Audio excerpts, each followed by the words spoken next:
আবারও প্রশ্নের মুখে নির্বাচনে নারীর অংশগ্রহণ, যাচাই বাছাই শেষে টিকে আছেন ৬৮ জন নারী প্রার্থী।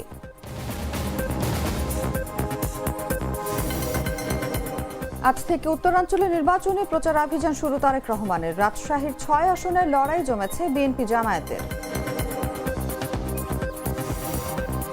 শেরপুরের সহিংসতায় উদ্বেগ, দুই পক্ষকে শান্ত থাকার আহ্বান সরকারের। ঘটনায় জড়িত সব অপরাধীকে আইনের আওতায় আনার আশ্বাস। ইরানে হামলার হুমকি, বিশ্ববাজারে বেড়েছে সোনা তেলের দাম, শেয়ার বাজারে বড় ধস।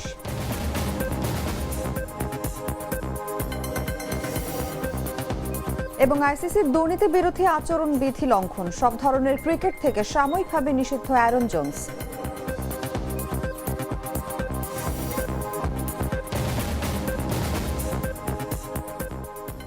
এতক্ষণ শুনছিলেন সংবাদ শিরোনাম। দর্শক, আমন্ত্রণ দুপুর একটা সংবাদে, সঙ্গে আছি আমি অনুভা বিশ্বাস। আমি তো মশলা বদলে ফেলেছি, এবার আপনিও বদলে ফেলুন। একবার প্রাণ গুঁড়া মশলা ব্যবহার করেই দেখুন। চলে যাচ্ছে বিস্তারিত খবরে। বাংলাদেশের নির্বাচনী রাজনীতিতে নারী অংশগ্রহণের বাস্তব চিত্র এবার আবারও প্রশ্নের মুখে।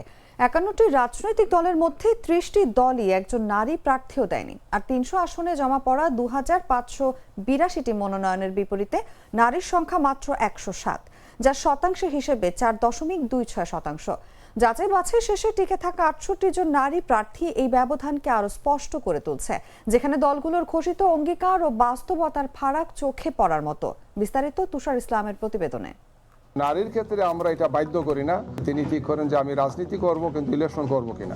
বাংলাদেশের নির্বাচনী রাজনীতিতে নারীর অংশগ্রহণ আবারও বড় প্রশ্নের মুখে পড়েছে। এবারের জাতীয় নির্বাচনে অংশ নেয়া ৫১টি রাজনৈতিক দলের মধ্যে ৩০টি দলই কোনো নারী প্রার্থীকে মনোনয়ন দেয়নি। ৩০০ আসনে জমা পড়া ২৫৮২টি মনোনয়নের মধ্যে নারীর সংখ্যা মাত্র ১০৭টি, শতকরা হিসেবে যা ৪.২৬%। যাচাই বাছাই শেষে টিকে আছেন ৬৮ জন নারী প্রার্থী। এই পরিসংখ্যান রাজনৈতিক দলগুলোর সঙ্গে বাস্তবতার ভয়াবহ বিপরীত চিত্রই তুলে ধরছে। বিশেষজ্ঞদের মতে জুলাই গণ অভ্যুত্থানে নারীদের সক্রিয় ভূমিকা থাকলেও সংস্কার ও নির্বাচনী প্রক্রিয়ায় তাদের প্রায় অদৃশ্য করে রাখা হয়েছে। মানবাধিকার কর্মী সুলতানা কামাল মনে করেন এটি কেবল সংখ্যার সমস্যা নয়, বরং রাজনৈতিক মানসিকতার সংকট। তার ভাষায়, এই ধারা চললে নারী শূন্য পার্লামেন্টও অস্বাভাবিক হবে না। একই সুর শোনা গেছে বাংলাদেশ মহিলা পরিষদের সভানেত্রী ডাক্তার ফাউজিয়া মুসলিমের কণ্ঠে। তিনি একে ইতিহাসের সবচেয়ে হতাশাজনক নির্বাচন হিসেবে আখ্যা দিয়েছেন। দলীয় হিসেবে সংখ্যায় বিএনপি এগিয়ে থাকলেও শতাংশের বিচারে পিছিয়ে আছে দলটি। তাদের মাত্র ১০ জন নারী প্রার্থী। ব্যতিক্রম হিসেবে দাঁড়িয়েছে বাসদ, যারা তাদের প্রার্থী করেছে ১/৩ নারীকে। জামাতের তালিকায় একজন নারীও নেই। জোট রাজনীতির বাস্তবতায় অনেক নারী প্রার্থীর শেষ পর্যন্ত টিকে থাকার সম্ভাবনাও ক্ষীণ। সমস্যার বড় জায়গা আইনে। দলীয় পদে প্রতিনিধিত্ব বাধ্যতামূলক হলেও প্রার্থী মনোনয়নে কোনো আইনগত চাপ নেই। যদিও জুলাই জাতীয় সনদে ন্যূনতম ৫% নারী মনোনয়নের প্রস্তাব রয়েছে, তবে তা এখনো কার্যকর হয়নি। নির্বাচন বিশেষজ্ঞদের মতে আইন না থাকলেও রাজনৈতিক সদিচ্ছাই মূল চাবিকাঠি। অথচ ইতিহাস বলছে আগের নির্বাচনে নারী প্রার্থীর শতকরা হার আরও বেশি ছিল। এই প্রেক্ষাপটে প্রশ্ন উঠছে, সংসদে নারীর কণ্ঠ দুর্বল হলে গণতন্ত্রই বা কতটা শক্তিশালী হবে? বর্তমান চিত্র ইঙ্গিত দিচ্ছে নারীর ক্ষমতায়ন এখনো রাজনীতির মূল এজেন্ডা হয়ে উঠতে পারেনি। তুষার ইসলাম, জাগো নিউজ। বৃহস্পতিবার থেকে উত্তরাঞ্চলে নির্বাচনী প্রচারণা শুরু করবেন বিএনপি চেয়ারম্যান তারেক রহমান। বিএনপির মিডিয়া সেলের সদস্য সাইরুল কবির খান এই তথ্য জানিয়েছেন। তিনি জানান, ৩ দিনের এই প্রচারণা শুরু করতে বৃহস্পতিবার দুপুরে রাজশাহী যাচ্ছেন তারেক রহমান। দুপুর ২টায় রাজশাহী মাদ্রাসা মাঠে নির্বাচনী সমাবেশে তিনি বক্তব্য রাখবেন। এরপর বিকেল ৫:৩০টায় নওগাঁর এটিএম মাঠে ও রাত ৭:৩০টায় বগুড়ার আলফাতুন্নেসা খেলার মাঠে নির্বাচনী সমাবেশে বক্তব্য রাখবেন তিনি। বিএনপি চেয়ারম্যানের 3 দিনের কর্মসূচির মধ্যে আছে 30 জানুয়ারি বিকেল 3:45 রংপুরের পীরগঞ্জের শহীদ আবু সাইদের কবর জিয়ারত, 4:30 রংপুর ঈদগাহ মাঠে, 31 জানুয়ারি দুপুর 2টায় বিশিক শিল্প পার্কে, 4টায় ঢাকা টাঙ্গাইল মহাসড়কের দরুন চরজানা বাইপাস এলাকায় নির্বাচনী জনসভা। সফরকালে 2 দিন বগুড়ার হোটেলে নাজে রাত যাপন করবেন বিএনপির চেয়ারম্যান। 22 জানুয়ারি সিলেট থেকে নির্বাচনী প্রচারণা শুরু করেন তারেক রহমান। এরপর 25 জানুয়ারি চট্টগ্রাম থেকে এবং 27 জানুয়ারি ময়মনসিংহ থেকে নির্বাচনী প্রচারণা শুরু করেন তিনি। এ পর্যন্ত বিএনপি চেয়ারম্যান 16টি নির্বাচনী জনসভা করেছেন।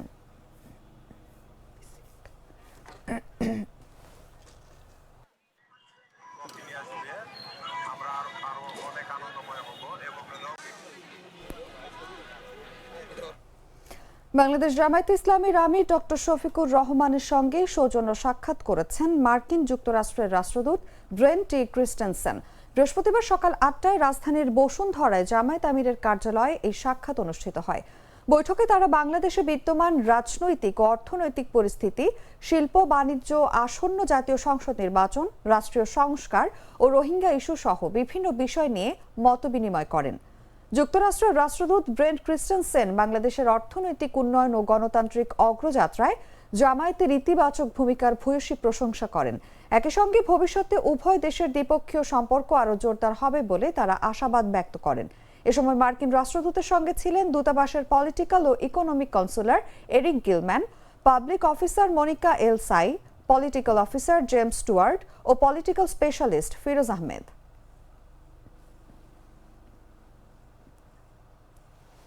ত্রয়োদশ জাতীয় সংসদ নির্বাচনে রাজশাহীর 6টি সংসদীয় আসনে ভোটের মাঠে এরই মধ্যে শুরু হয়েছে প্রচারণা।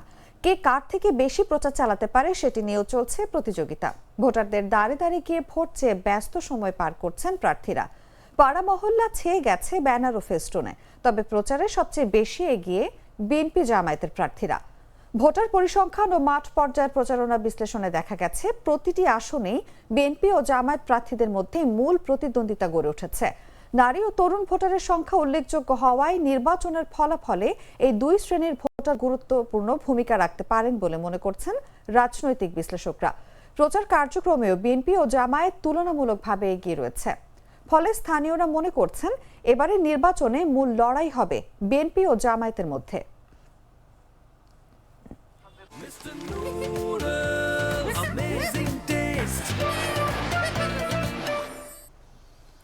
শেরপুরে সহিংসতার ঘটনায় জামায়াতের এক কর্মীর মৃত্যুতে গভীর উদ্বেগ প্রকাশ করেছে অন্তর্বর্তী সরকার। এমন ঘটনা গ্রহণযোগ্য নয় এবং এটি অত্যন্ত দুঃখজনক বলে জানিয়েছেন সরকার। প্রধান উপদেষ্টার উপপ্রেস সচিব আবুল কালাম আজাদ মজুমদার বৃহস্পতিবার সরকারি এক বিবৃতির বরাত দিয়ে এই তথ্য জানান। বিবৃতিতে বলা হয়, জাতীয় নির্বাচন আর মাত্র 2 সপ্তাহ দূরে। উল্লেখ করে সরকার বিএনপি ও জামায়াত ইসলামী সহ সব রাজনৈতিক দলের প্রতি দায়িত্বশীল ভূমিকা পালনের আহ্বান জানিয়েছেন। একই সঙ্গে দলীয় কর্মী সমর্থকদের সংযত থাকার নির্দেশনা নিশ্চিত করার উপর গুরুত্ব আরোপ করা হয়েছে। সরকার বলেছে, সহিংসতা, ভয়ভীতি প্রদর্শন ও প্রাণহানি কোনোভাবেই গণতান্ত্রিক প্রক্রিয়ার অংশ হতে পারে না। বিবৃতিতে জানানো হয়, শেরপুরে সংঘর্ষ ও হত্যাকাণ্ডের ঘটনায় পুলিশ এরই মধ্যে তদন্ত শুরু করেছে। ঘটনায় জড়িত সব অপরাধীকে আইনের আওতায় আনা হবে। পাশাপাশি জেলায় নিরাপত্তা ব্যবস্থা জোরদার করা হয়েছে। এছাড়াও অন্তর্বর্তী সরকার পুনর্ব্যক্ত করে একটি শান্তিপূর্ণ, অবাধ ও সুষ্ঠু নির্বাচন আয়োজনের বিষয়ে তারা সম্পূর্ণভাবে প্রতিশ্রুতিবদ্ধ।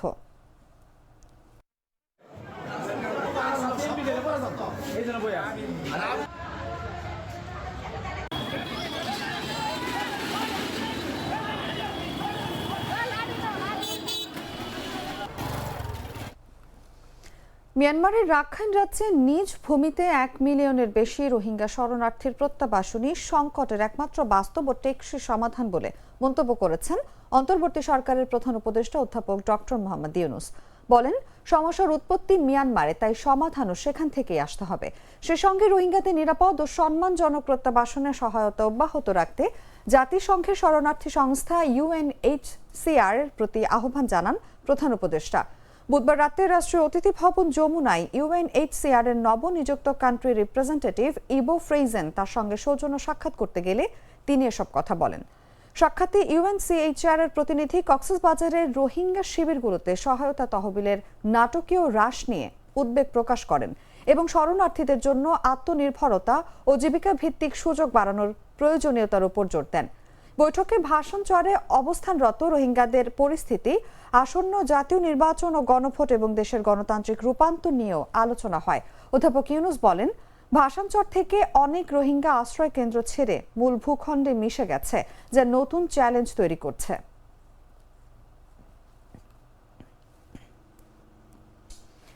বিশ্ববাজারে সোনার দাম ঊর্ধ্বমুখী থাকায় একের পর এক নতুন রেকর্ড তৈরি হচ্ছে। বৃহস্পতিবার আন্তর্জাতিক বাজারে প্রথমবারের মতো 1 আউন্স সোনার দাম $5,500 ছাড়িয়ে যায়। বাংলাদেশ সময় সকাল 8:30টার দিকে প্রতি আউন্স সোনার দাম বেড়ে দাঁড়ায় প্রায় $5,522। বিশ্ববাজারে এই ঊর্ধ্বগতি সরাসরি প্রভাব ফেলেছে দেশের বাজারেও। এর ফলে দেশের বাজারে সোনার দামে নতুন রেকর্ড করেছে। সর্বশেষ 28 জানুয়ারি সবচেয়ে ভালো মানের 22 ক্যারেটের প্রতি ভরি সোনার দাম 7,348 টাকা বাড়িয়ে নির্ধারণ করা হয়েছে 2,69,788 টাকা। 21 ক্যারেটের প্রতি ভরি সোনার দাম দাঁড়িয়েছে 2,57,483 টাকা। এছাড়া 18 ক্যারেট ও সনাতন পদ্ধতির সোনার দামও উল্লেখযোগ্য হারে বেড়েছে। স্বর্ণ ব্যবসায়ীদের মতে বিশ্ববাজারে দাম আরও বাড়ার শিগগিরই দেশের বাজারে নতুন করে দাম সমন্বয় হতে পারে। বিশ্লেষকদের মতে 2026 সালের শুরু থেকেই সোনার বাজারে চাঙ্গা ভাব দেখা যাচ্ছে এবং এই ঊর্ধ্বমুখী ধারা অব্যাহত থাকতে পারে। গ্লিটারের টুইন লেমন ও অ্যান্টিব্যাকটেরিয়াল ফর্মুলা বাসনকে চকচকে জীবাণুমুক্ত করে আমাদের দেয় গ্লিটার গ্যারান্টি। জানাবো আন্তর্জাতিক সংবাদ।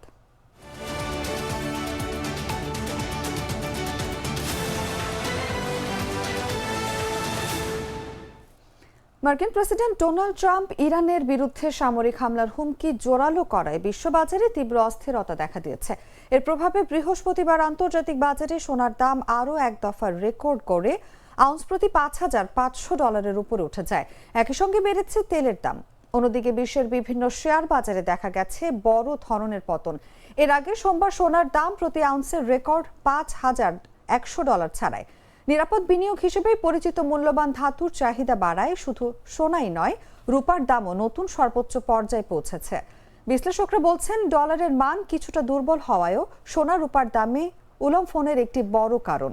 বাজারে জল্পনা চলছে বিশ্ব অর্থনীতির রিজার্ভ মুদ্রা ডলারের মান কিছুটা কমলেও তাতে আপত্তি নেই ট্রাম্পের। ইরান ঘিরে উত্তেজনা বাড়ায় তেলের দাম ঊর্ধ্বমুখী।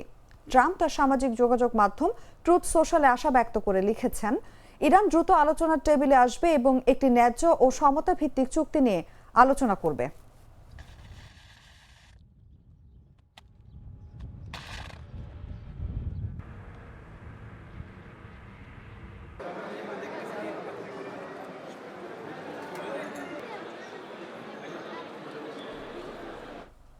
সংবাদ শেষ করব খেলার খবর জানিয়ে।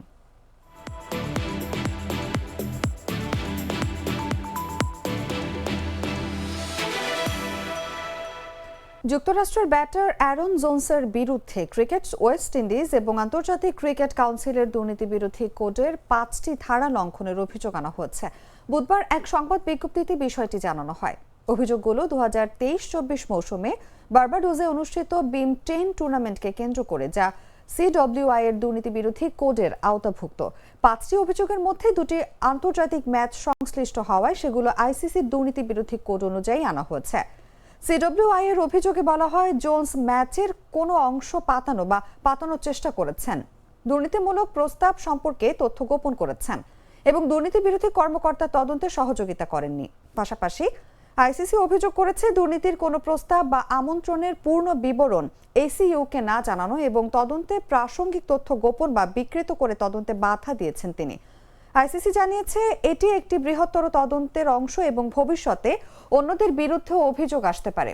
অভিযোগের পর জোন্সকে সব ধরনের ক্রিকেট থেকে সাময়িক বরখাস্ত করা হয়েছে। 28 জানুয়ারি থেকে অভিযোগের জবাব দিতে তিনি 14 দিন সময় পাবেন। 31 বছর বয়সী জোন্স যুক্তরাষ্ট্রের হয়ে 100টি আন্তর্জাতিক ম্যাচ খেলেছেন এবং বিভিন্ন ফ্র্যাঞ্চাইজি লিগে অংশ নিয়েছেন।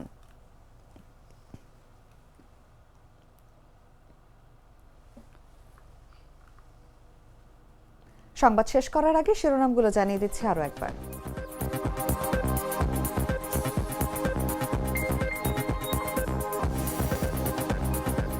আবারও প্রশ্নের মুখে নির্বাচনে নারীর অংশগ্রহণ, যাচাই বাছাই শেষে টিকে আছেন 68 জন নারী প্রার্থী।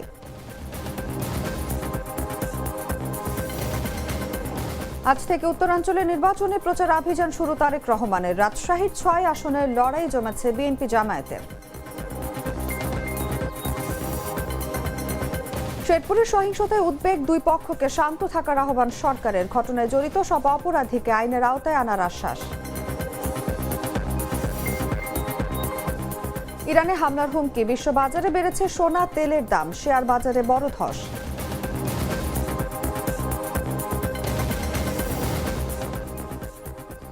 এবং আইসিসির দুর্নীতি বিরোধী আচরণ বিধি লঙ্ঘন, সব ধরনের ক্রিকেট থেকে সাময়িকভাবে নিষিদ্ধ অ্যারন জোন্স।